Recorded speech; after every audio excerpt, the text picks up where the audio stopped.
Hi everyone, welcome back to my channel. I'm Laura, and in my little corner here on the sofa, I like to talk about different things related to tech, productivity, and also your career. Today, since intern season is in full swing and people are starting their new grad jobs literally all the time, I thought it'd be appropriate to sit down and talk about goal setting, as well as how we can make great goals and make them work for us. Here's a quick outline for this video. I'll first discuss why goals matter, different types of goals, how to set good goals, what I've personally learned about goal setting, and finally, how you can make goals work for you. If you're interested, keep watching.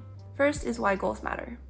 Hey Queen, girl, you have done it again, constantly raising the bar for us all and doing it flawlessly. I know that most of us have probably learned about goal setting from that one class in middle school or high school that preached SMART goals to us, and don't worry, I'll preach about them here in this video too. But some of us may have not really practiced the idea of goal setting until we're forced to confront it at our internship or full-time job. Roughly speaking, goals are just a way for you to measure what you plan on achieving over the next quarter, where by quarter I roughly mean quarter of the year, but that can be a different interval from 10 to 12 to 16 weeks, depending on if you're an intern or a full-time. This is your opportunity to define how you can achieve success on your own terms, and this will be also how you're evaluated and see if you get a return offer or if you get a promotion on that next performance review. Hopefully you'll also be setting these goals up with your manager, because again, they are going to be the ones that are evaluating you and meeting with you every week, checking on your progress and see how you're doing. In other words, goals are a way to take predefined requirements and expectations and turn them into ways for you to find success on your own terms. So next we'll talk about the different types of goals that you can set. First is setting strictly work or deliverable related goals.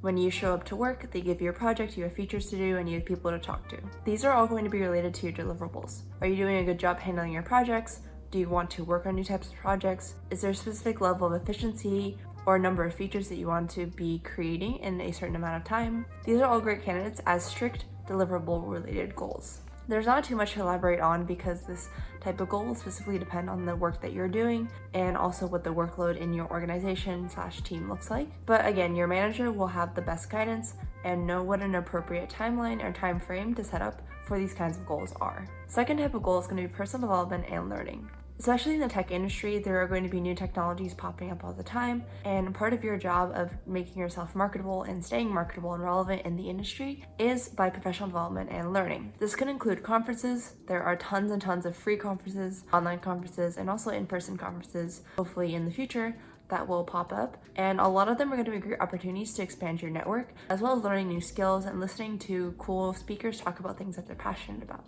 It's also another great option if you personally want to go speak at a conference. This is a little bit less probable if you're an intern, but especially as a new grad, if this is something that you're interested in, I would raise this with your manager and again, set up a plan or a goal of how you can reach that next conference as a speaker.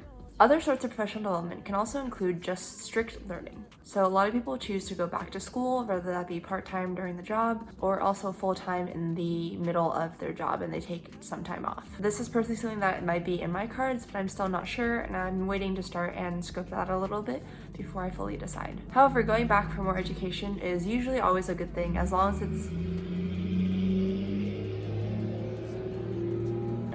something that's relevant and again marketable and makes you seem like an attractive employee. There are also tons of certifications out there, especially if you're interested in being a cloud architect or cloud solutions manager or something like that. You can get certified in AWS, Azure, and of course GCP. Finally, another important option here is just doing learning on the side and taking classes without needing to necessarily have the certifications or formal education aspect of it. There are tons of courses on sites like Skillshare, Udemy, edX, Pluralsight, LinkedIn Learning, that all offer a lot of different content and tackling different kinds of programming languages, architectural tools, and even just general professional development and personal skills. Third is diversity and inclusion. I know that diversity and inclusion can be a really tough topic to try to set goals around because it kind of feels like an abstract and vague topic, and you'd probably be correct. However, here are a few actionable areas in which it makes sense to set goals around with respect to diversity and inclusion. Usually most companies will have some sort of gender-related ERG, as well as race ERGs and sexuality-related ERGs, so LGBTQ+ community. These ERGs are going to be great opportunities to just be an ally and learn more about what these resource groups are doing to help support that particular community of people. Note that you don't have to identify as a member of any of these groups to actually participate and just be affiliated with them.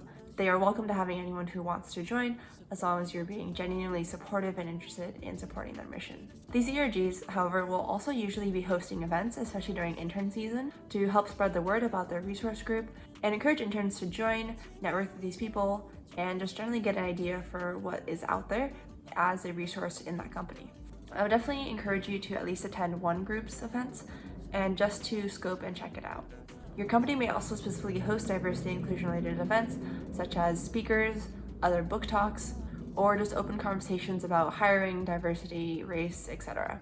Lastly, again, I think that this can't be overstated, but self-educating is also super important when it comes to diversity and inclusion. There are tons of different resources online for you to consume, such as films, books, online articles, and shows, so don't hesitate if you want to just educate yourself and get a start right there.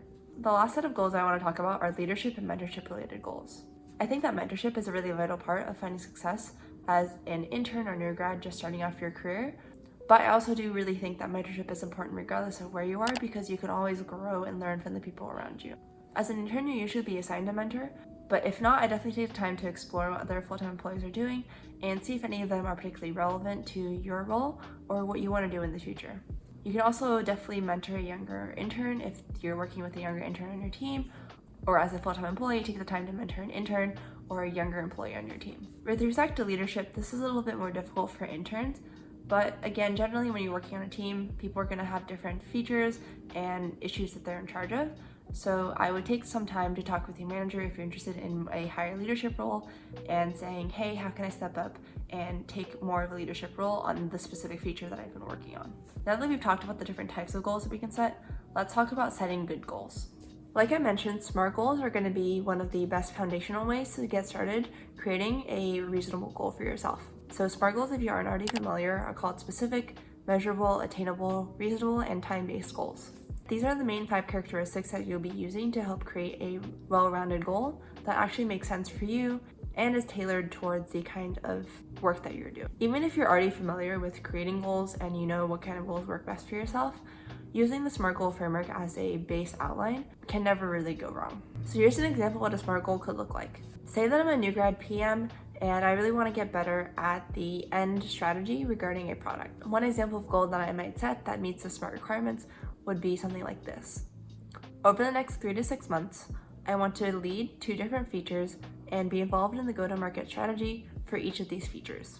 This tackles that specific component about getting better at the end product strategy by mentioning the go-to-market aspect, and also highlights that I want to move more into leadership and taking charge of these different features or products that I'm working with. I also have a timeline of 3 to 6 months, but even that might be a little bit generous, and I would try to probably scale that down to just saying 3 months or just saying 6 months. Another important tip here is take time to reflect on what you want to achieve in a year, and also take time to reflect on what you want to achieve in your overall career. As people who may just be starting our career regardless of what age we're at, I know that it can be really terrifying to try to make a plan for the rest of your life, or at least the rest of your career.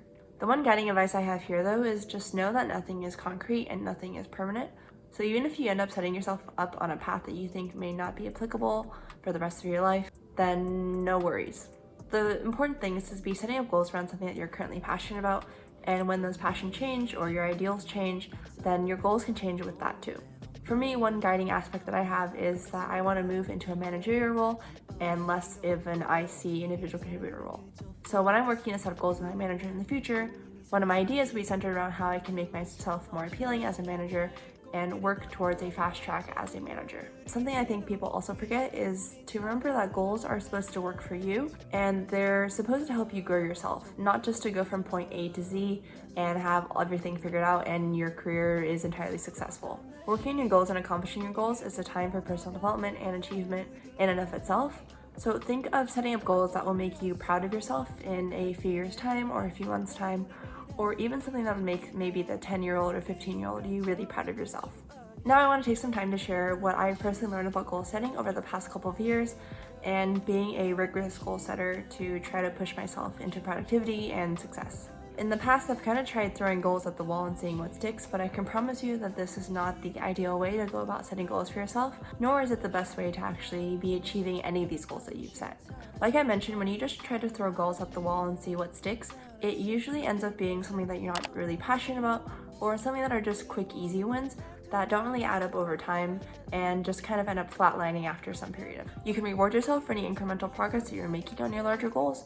And when you have larger goals, it's also easy to split them up into smaller quarter by quarter chunks to, again, show that progress that you're making. And that also brings me to another point, is that it's important to have a mix of different kinds of goals.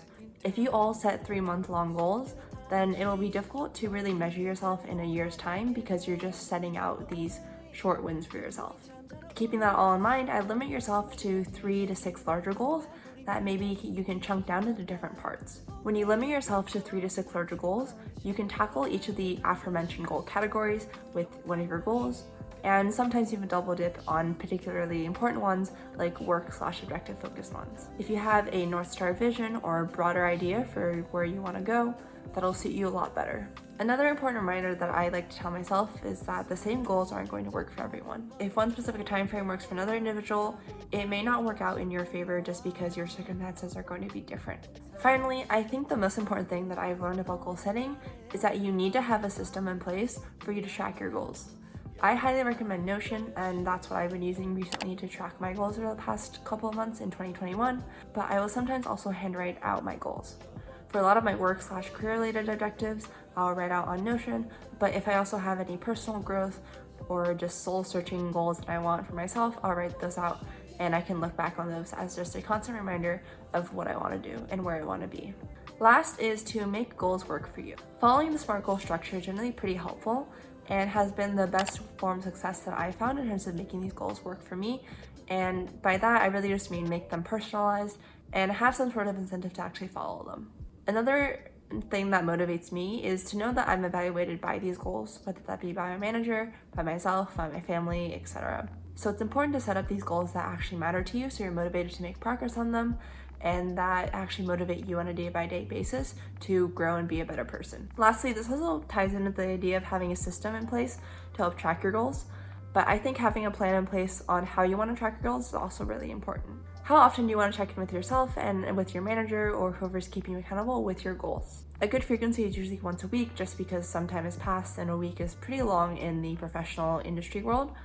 But you also may want to personally evaluate your own goals every 2 to 3 days, depending on their quality and just how much it means to you that you're meeting and achieving your goals.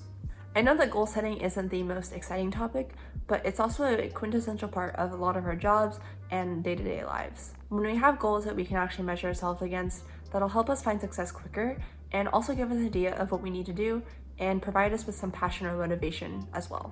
There's a lot more to goals, such as financial goals being an important part that I don't really speak about, but that will be another video for another time. Let me know what are some goal setting strategies that you found really helpful for yourself, and I'd love to check them out. Thank you all so much for watching today's video, and I'll see you all next week. Bye! So if I never told you, baby, you should know.